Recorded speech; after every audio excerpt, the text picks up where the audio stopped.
Hello, I'm Eric Twiggs, and welcome to this month's Motivational Message. This month, I'm doing my message differently. Normally, I send you an email of inspirational messages, but this month, I'm showing you a video from one of my speeches titled, "What Drives You?" So many people that I talk to struggle to find what their true purpose in life is. During this speech, I tell a part of my story as far as what my process was to find my purpose. Stay tuned and enjoy. So there I was.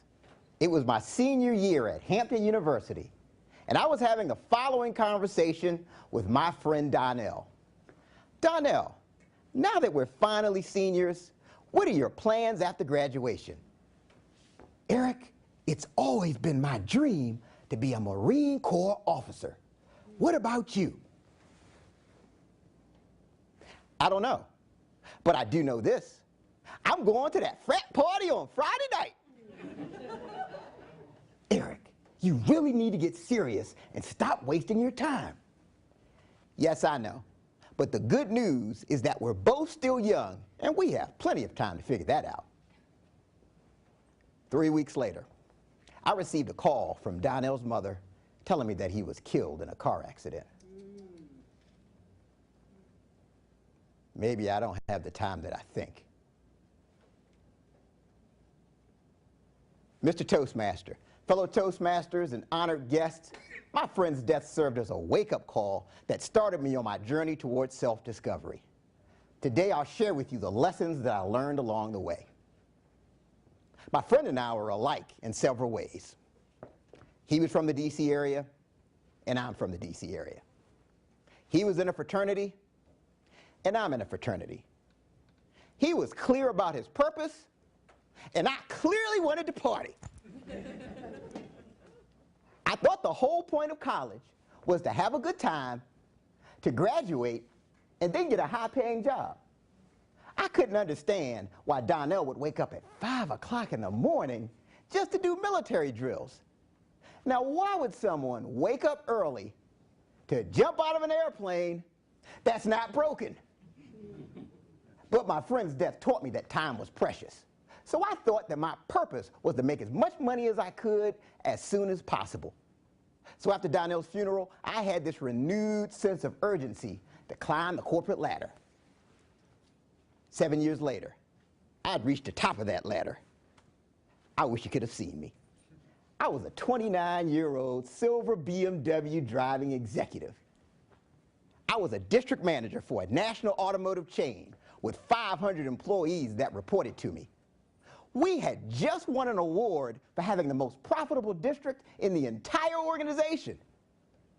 I thought I was big and bad. But as it turns out, I was broken. One morning, while driving my BMW into the office, I happened to catch a glimpse of the rearview mirror.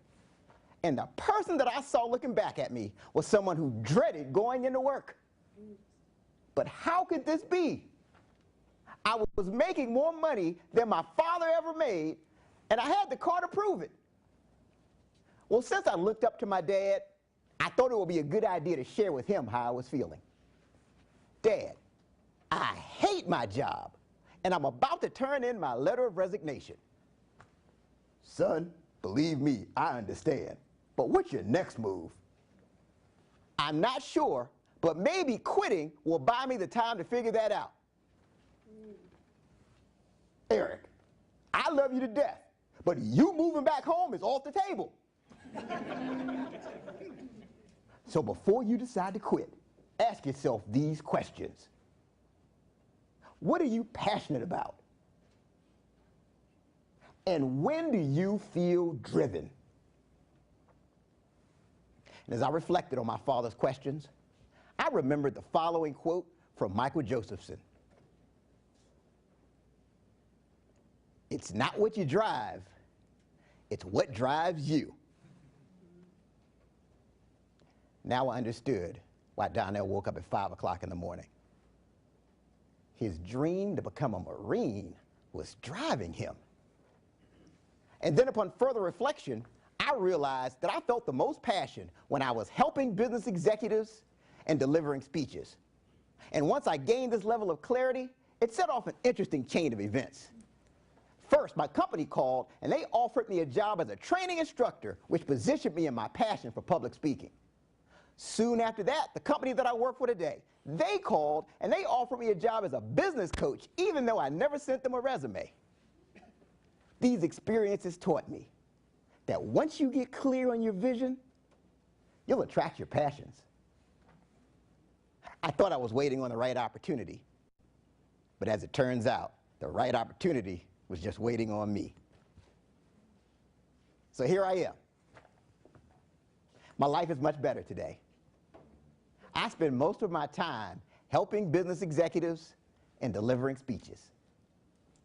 In over 4 years, there hasn't been a single morning where I've dreaded going into the office.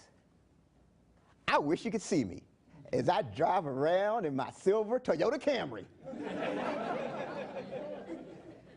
But the difference is, now when I look in the mirror, I see the same qualities that I saw in my friend Donnell.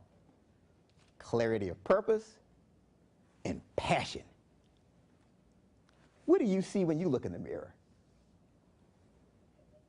It doesn't matter how old you are or what mistakes you've made in your past. Today, you can begin the process of change by having a clear answer to my next question. What drives you? If you found today's message to be helpful, please use the social share buttons at the top of this email and pass it on to someone who you feel could use the message. And if you'd like me to present this message or something similar to your group or organization, you can call me at 1-888-812-4705. And remember, it's not what you drive, it's what drives you. Until next time, this is Eric Twiggs.